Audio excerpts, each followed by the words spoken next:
tendemos a enorgullecernos, a confrontar lo que es la soberbia de Dios, y nuestro corazón muchas veces se opone porque es derribar el ídolo de nuestro corazón, ese yo que dice, ¿cómo Dios me salvó si yo lo elegí? No es así. Bueno, no vamos a hacer un repaso completo porque sería perder mucho, bueno, no perder, pero sería invertir mucho tiempo y créanme, tenemos todavía mucho que caminar. El estudio pasado hablamos acerca del mal, hablamos acerca de cómo Dios ordenó el mal, pero no es el creador del mal. Hablamos de la distinción del mal como un ente, que no lo es. Dios no existe un ente llamado mal. Ontológicamente no hay un ser que sea el mal, sino es una cualidad, es como un parásito de una persona, de una acción, a lo que podemos llamar o no malo. Dios, siendo bueno, siendo perfecto, nos creó conforme a su imagen, pero, o más bien, derivado de esa conformidad a su imagen, nos hizo seres morales. Y como seres morales, capaces de pecar, capaces de hacer el mal. Eso llevó a un desvío y finalmente así surge el mal, como una falta de conformidad con lo perfecto, con lo bueno, con lo santo. ¿Sí? Hablamos del pecado justamente, que es el desvío de la perfección de la ley de Dios, y finalmente podemos entender el mal a través de un negativo, de una privación, de un negativo, porque podemos entender lo que es bueno, lo que es justo, lo que es piadoso, y entonces entender lo que no se ajusta a ello. ¿Sí? Y como una privación en el sentido de que es algo que no satisface la bondad o la perfección o la santidad de Dios, y por ende es un defecto. No es que Dios nos haya dado mal como parte de sí, sino más bien que no alcanzamos esa santidad y esa perfección de Dios. Finalmente, hablamos también de que a pesar de que Dios lo decretó así, que Dios lo ordenó así, no podemos decir que el mal es bueno, porque si no estaríamos pecando. No podemos llamar a lo dulce amargo ni a lo amargo dulce. El mal es mal. Sin embargo, sí hablamos de que es bueno que exista el mal. ¿Por qué? Porque Dios lo usa para bien. ¿Ok? ¿Dudas? ¿No? Si digamos que no, bueno, suponiendo que no existiera el mal, podemos decir que nosotros podríamos adjudicarnos una justicia diciendo que nosotros somos salvos por nosotros mismos. Mira, sin duda, es difícil porque el hablar de que somos justos por nosotros mismos, ya por sí mismo habla de un mal. Entonces sería, no porque tú lo seas, pero el argumento es un tanto necio en el sentido de que es mal si ya hay mal. ¿Sí me explico? Entonces, ciertamente existiría ese riesgo. O sea, lo que voy es de que, por ejemplo, no sé, o sea, igual suponiendo esa idea, es como que tú quieres estar al nivel de Dios, ¿no? Al final de cuentas tú eres creación de Dios, ¿no? Pero, claro. No, ya me quedo claro. Ok. No. Gracias, eso. Pero eso sería como ensoberbecerse uno mismo, ¿no? Es soberbia. Exactamente, sí. Exactamente. Y por ende, ya estamos hablando del mal. ¿Sí? Sí. Ante Dios, soberbia. Totalmente. La autosuficiencia. ¿Cuál fue el gran defecto de los fariseos? De creer que son justos por sí mismos.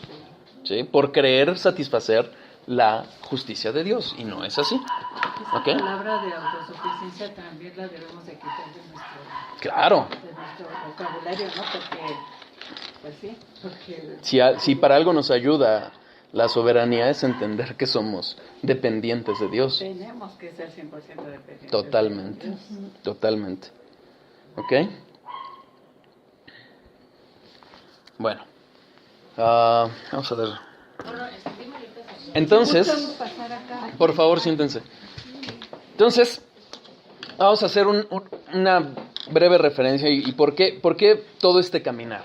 Finalmente, estamos hablando de conocer a Dios, estamos hablando de los atributos de Dios, y entendiendo la soberanía y la supremacía de Dios, y cómo Dios no solo creó y dejó todo ser, sino además Él es providencial y su providencia implica el gobierno, e implica el gobierno sobre todo, sobre lo creado, todo lo creado. Y hablamos también del mar. Entonces, hoy podemos hablar, ya entrar a lo que es la salvación. ¿Ok?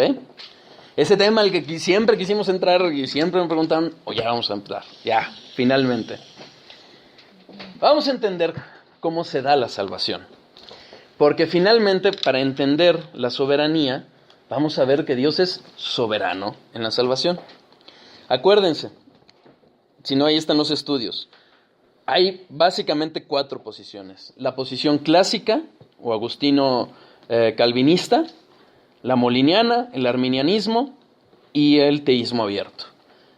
Básicamente, los 3 últimos son los que dan apertura a ese libre albedrío. Y la posición clásica es la que dice, no, Dios es soberano en la salvación, pero hay responsabilidad del hombre.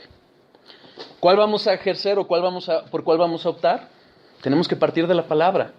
Porque si nosotros metemos lo que nosotros ya traemos, lo que nosotros creemos, vamos a distorsionar quién es Dios.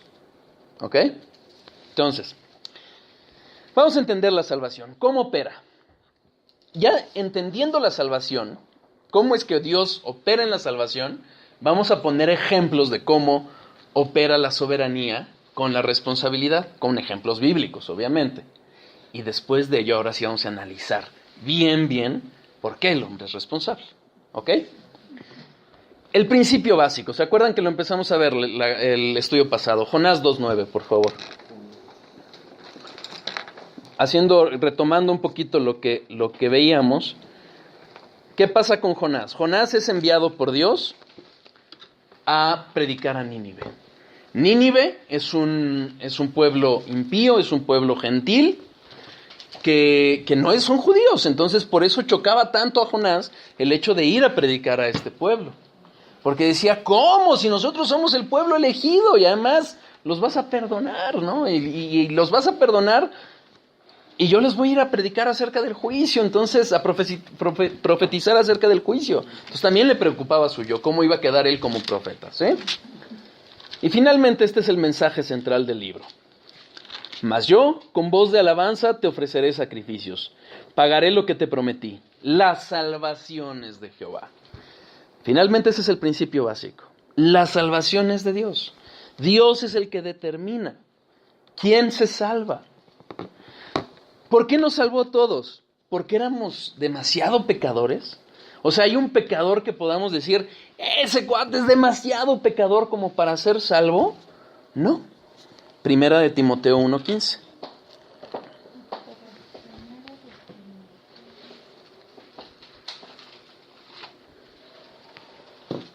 Palabra fiel y digna de ser recibida por todos, que Cristo Jesús vino al mundo para salvar a los pecadores, de los cuales yo soy el primero.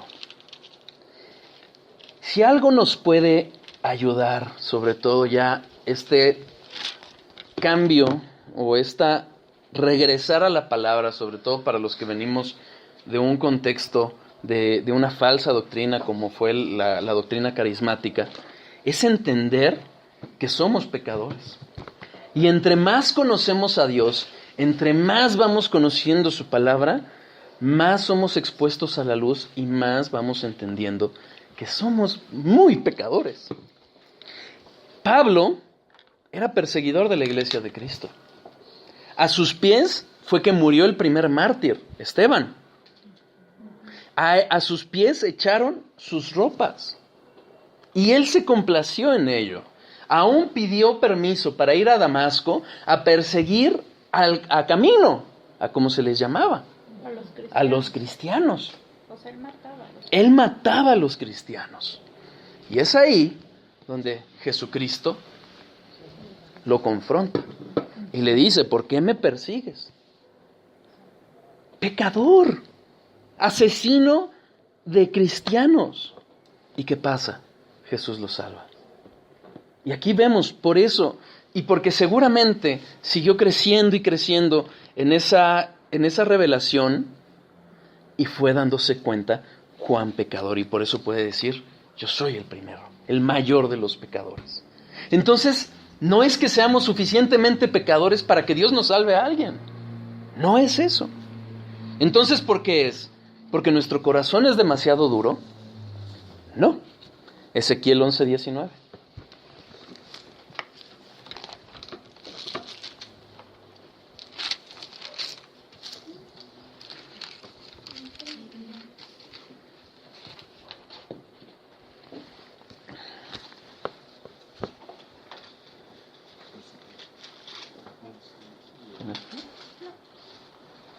¿Tienen frío? ¿Un poquito?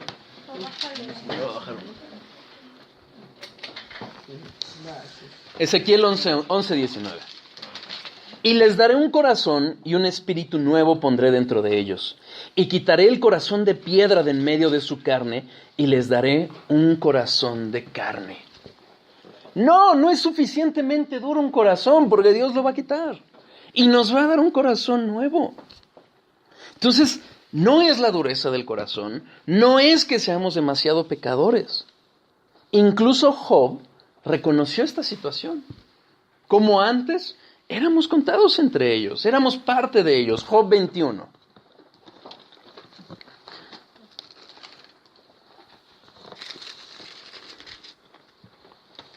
Versículos 14 y 15. Job 21, versículos 14 y 15.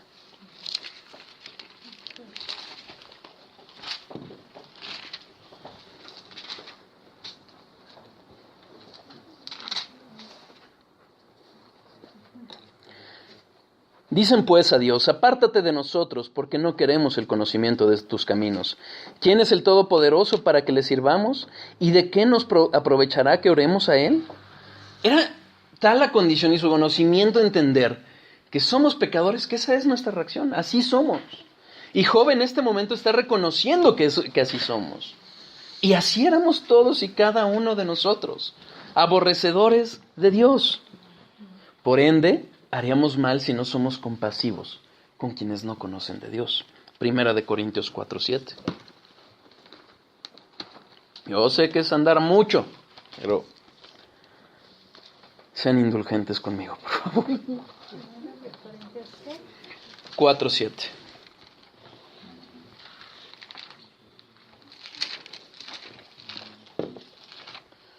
Porque, ¿quién te distingue? ¿O qué tienes que no hayas recibido? Y si lo recibiste, ¿por qué te glorías como si no lo hubieras recibido? Nuestro corazón tiende a ser orgulloso y a decir, ya, yo recibí a Cristo y ya soy mejor. No. Es pura gracia de Dios. Y debemos de ser compasivos, mas no tolerantes con el pecado. Es muy diferente, pero sí compasivos. Por eso nos va a servir mucho entender que hay responsabilidad humana, que nos debe de llevar a que si hoy nosotros podemos adorar y alabar a Dios, es por pura gracia de Dios. Pero no dejamos de ser responsables. Y la gente no deja de ser responsables. Fíjense, Génesis 6:8.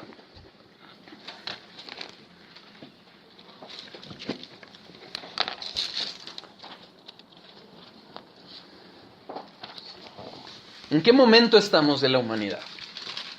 Vino la creación, vino la caída, y vino tal degenere de la humanidad que hay una persona y solo una persona que haya favor delante de Dios. ¿Sí? Pero Noé halló gracia delante de los ojos de Jehová. Esta expresión de hallar gracia o contar con el favor de Dios no es que Noé fuese justo, perfecto. No es que Dios no pecara. Perdón, que Noé no pecara. La rectitud de Noé no era perfecta, como la de Job.